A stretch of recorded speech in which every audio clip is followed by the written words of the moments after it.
32 ఆవిచ్చిన పరంపరలో 32వ శృంగేరి జగద్గురువులు, వారి శిష్యులు వేరే 33వ జగద్గురువులు సచ్చిదానంద శివాభినవ భారతీయ మహాస్వామి. వారి యొక్క శిష్యులు 34వ జగద్గురువులు చంద్రశేఖర సాక్షాత్ శంకర. ఆయన కొంచెం ఉన్మత్త అవస్థలో ముక్తులు వాళ్ళు అవధూత శిరోమణి. వారి శిష్యులు అభినవిద్యాచంద్ర మహాస్వామి వారు 35వ జగద్గురువు.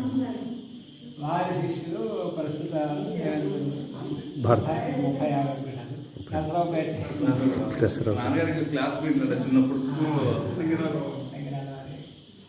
సరే, వారి ఉత్తరాధికారి వారి శిష్యులు చంద్రశేఖర భారతీయ మహాస్వామి వారు. ఈయనని మీరు చూస్తున్నారండి? వీరిన మేము చూడలేదు. ఎందుకంటే వీరు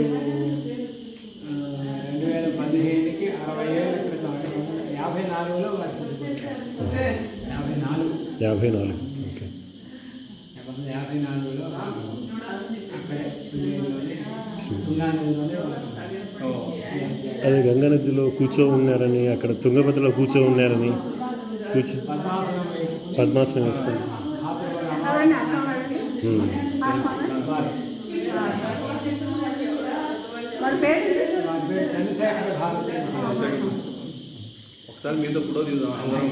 వాళ్ళ పేర్లు ఆల్టర్నేట్గా వస్తుంటాయండి. చంద్రశేఖర్ అంటే ఈ మన శంకరాచార్య స్వామి వారు 4 పీఠాలు స్థాపించినప్పుడు ఒక పీఠాన్ని ఒక్కొక్క ఆశ్రమ నామాన్ని కూడా వాళ్ళు నిర్దేశించారు.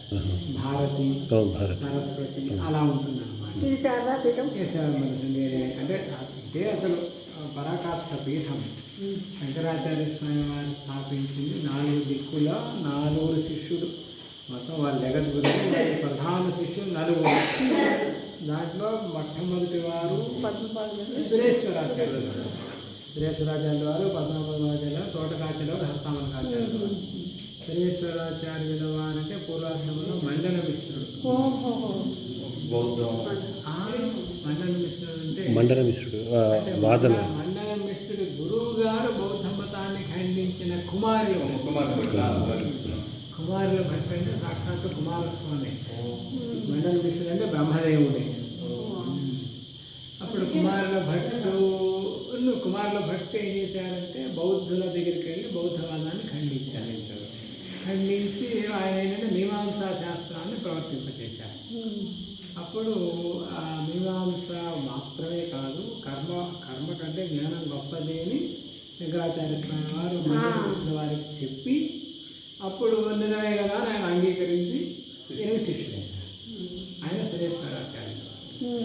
ఆయనతోటి శృంగేరి దక్షిణ ఆరంభించారన్నమాట. మిగిలిన 3 చోట్ల పశ్చిమ ద్వారక, ఉత్తరంలో బదిలి, తూర్పులో పూరి అలా ఆరంభించి అలా కొనసాగుతుంటాం. ఆ పాలకుల్లో 36వ జగద్గురు కూడా ఇప్పుడు 35 ఒక 5 మంది బోధన లేదండి. అవునండి, అక్కడ చంద్రమౌళీశ్వర స్వామి ఉన్నారు కదా, శారదామాత అని అన్నారు. నాకు అక్కడ కొంచెం అంటే ఏంటంటే శారదామ్మ వారు అక్కడ అధిష్టాన దేవత. అంటే మండల మిశ్రుడితో పాటు మండల మిశ్రుడు బ్రహ్మదేవుడు కదా, సరస్వతి దేవి కూడా భూలోకానికి వచ్చింది. ఆవిడే ఉభయ భారతి. ఆవిడే సిద్ధాంతం చేసింది. శంకరుడు, మండల మిశ్రుడు ఉభయలో కూడా తత్వాన్వేషణ చేసినప్పుడు ఎవరు జడ్జిమెంట్ ఇవ్వాలి అన్నప్పుడు న్యాయ నిర్ణేతగా ఆవిడే. తర్వాత ఆవిడ మళ్ళా బ్రహ్మలోకానికి వెళ్తానన్నప్పుడు శంకరాచార్య స్వామి ప్రార్థించారు, 4 పీఠాల్లోనే మీరు అధిష్టాత్రిగా ఉండవలసింది. అప్పుడు శృంగేరిలో శారదగా ఉండవలసింది.